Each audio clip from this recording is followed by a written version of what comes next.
Welcome back to the chat, guys. So if you're on social media a lot, like most of us, then you know you see it. Pictures of other people's food. Well, it's a trend that does not seem to be going away. Now, one restaurant in London has taken it to a whole new level, adding an Instagram pack to its menu. The free kit includes a portable LED camera light, multi-device charger, clip-on wide-angle camera lens, and even a tripod selfie stick for those overhead table shots. Now, ladies, we've talked many times, even this week, about social media, how it's getting carried away, but the fact that people are going to these extremes to post pictures of food, what are your thoughts? Well, I think it's really funny because when you take when you take a picture of your food, it's not the most beautiful thing in the world. The lighting's away, your phone, the shadow might be over the picture.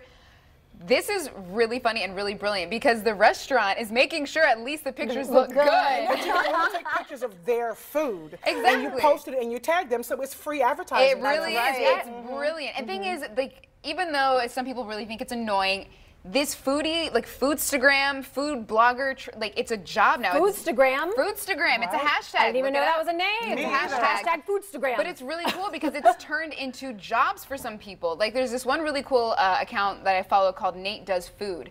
And he's everywhere. Like this man should weigh like 800 pounds because he is always out eating. But it's really fun to see. Foodies, they're never big. Like, how are they eating all this food and they don't gain weight? I have no idea. Sniff and gain 13 pounds. But it's so cool because, because the food looks beautiful, but it's also constructed to look a certain way because they know they're being photographed. And I love it, but I'm also a foodie. I think it's really fun. This is the brainchild of a super foodie, and this guy, his name is Ross Clark. He's the one that actually began. He was the chef at Fat Duck, which is in London, and this is the most amazing experience. It's not a restaurant; it's an experience. He does things like bacon and eggs, ice cream, salmon wrapped in licorice. He does ice cream. He does the coolest things. It's like I can't even explain the experience of being there. It's a 6-hour dinner, and you have the coolest, neatest things that are put together. Wow. This guy is, I mean, an icon in the world of food. And so he transferred to this restaurant along with 2 venture capitalists to say, let's do something out of the box. And so he is such a creative genius as well as a chef. They put their heads together and said, this is what we're going to do. We're going to make sure that this stuff goes out, and we're going to use our patrons to do it. Brilliant mind behind this guy. Right, it's awesome. And so their food is incredible as well because he does want it to be an experience. But to actually have somebody say, come in, you pay us to eat our food, and then we actually have you post it. Yeah. What a brilliant I'm really all about it. I don't necessarily consider myself a foodie, but you know what? This is a great way to find out about fabulous restaurants. Now, I don't know about this particular restaurant. Sounds a little bit fancy for me because I'm a burger and fries kind of girl. Oh, wait, that too. But when I see pictures of food, of course, the tummy starts rumbling, and you're like, where is this restaurant? I want to find out more. So it's a wonderful way to find out about new restaurants that maybe you haven't been to before. So I'm all about it. I think this is hysterical that the restaurant has found Well, that was the one thing they posted, way. was cheeseburger dumplings. Yeah. So then it's going to correct. It's cheeseburger dumplings. That somebody took what's it called? Foodstagram? Yeah. Foodstagram. I like this. You get deep into it. On Instagram. We have to make sure and let our viewers know that this kit, you can only borrow it. You cannot go home with it. You use it in the restaurant and you put it back where you found it. But it is free. It's on the menu, and it's free. It's free to use it. It's free to use it. I love this idea. I think it's awesome. Well, here's a question for you ladies. Would you ever give your wedding dress away? A lot of women are actually doing so, donating rather, to brides to be that they were left high and dry after dress manufacturer Alfred Angelo abruptly went out of business. It's an insane story, but using the hashtag #AlfredAngelo, women are listing their dresses along with photos and sizing info on Twitter, and most of them are just giving them away for free. So we can't even imagine going through what these thousands of brides-to-be are going through. But would you ladies go this far to help them out? Just give away your wedding dress? Yes, absolutely. They can have my dress. They can have it, have it, have it. But the best girl that I saw on one of the shows this morning was talking about this, and she was one of the ones who was actually stood up for her wedding dress.